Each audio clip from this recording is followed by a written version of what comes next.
আজকের ভিডিওটা শুধু তাদের জন্য যারা ইনস্টাগ্রাম অ্যাকাউন্ট ডিলিট করতে পারে না।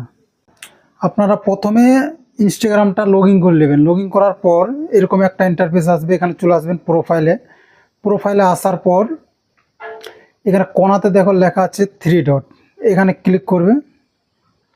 ক্লিক করার পর এখানে দেখো লেখা আছে অ্যাকাউন্ট, এখানে ক্লিক করবেন। এখানে ক্লিক করার পর নিচে চলে আসবেন। নিচে আসার পর এখানে লেখা আছে দেখো পার্সোনাল ডিটেলস, এখানে ক্লিক করবে। ক্লিক করার পর নিচে দেখো লেখা আছে অ্যাকাউন্ট ওনারশিপ অ্যান্ড কন্ট্রোল, এখানে চলে আসবে।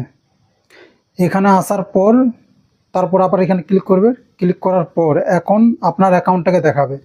তো আপনার অ্যাকাউন্টটা দেখার পর এখানে আবার ক্লিক করবেন।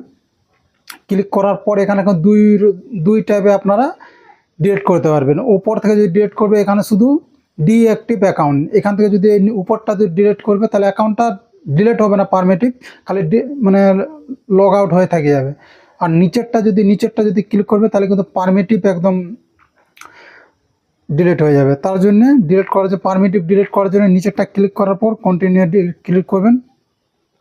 ক্লিক করার পর এখানে আপনি এখানে রিজন দিতে হবে যে না আপনার অ্যাকাউন্টটা আপনি কিসের কারণে ডিলিট করতে চাচ্ছেন।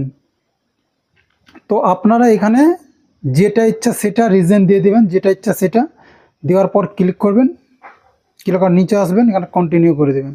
যেটা ইচ্ছা সেটা কিন্তু আপনারা রিজন দেওয়ার পর ক্লিক করবেন। ক্লিক করার পর এখানে দেখো লেখা আছে, এখানে চলে আসবে, লেখা আছে উপরে দেখো রিমুভ সামথিং অন ইনস্টাগ্রাম, এখানে কন্টিনিউতে ক্লিক করবেন। ক্লিক করার পর এখানে নিচে চলে আসবে। এখান থেকে কিন্তু আপনারা যদি চান তো আপনার ডাটা এখান থেকে আপনারা ডাউনলোডও করতে পারবেন বা ট্রান্সফারও করতে পারবেন। তো আমরা অ্যাকাউন্ট ডিলিট করব, তার জন্য নিচে কন্টিনিউ আছে, এখানে ক্লিক করবেন। কন্টিনিউতে ক্লিক করার পর এখন আপনাকে একটা জিনিস করতে হবে কি, এখানে আপনারা এখন পাসওয়ার্ডটা দিয়ে দেবেন। পাসওয়ার্ডটা দেওয়ার পর এখানে আপনারা পাসওয়ার্ডটা দিয়ে দেবেন। আমি পাসওয়ার্ডটা দিয়ে দিই।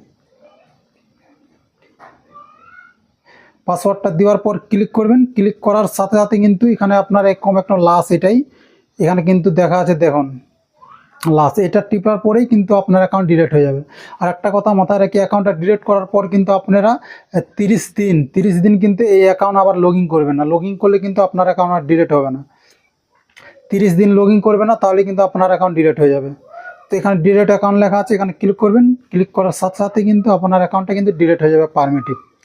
আর 30 দিন খালি আপনি লগ ইন করবেন না, তাহলে কিন্তু আপনার অ্যাকাউন্ট পারমিটিভ ডিলিট হয়ে যাবে, আর আপনাকে কিছু করতে হবে না।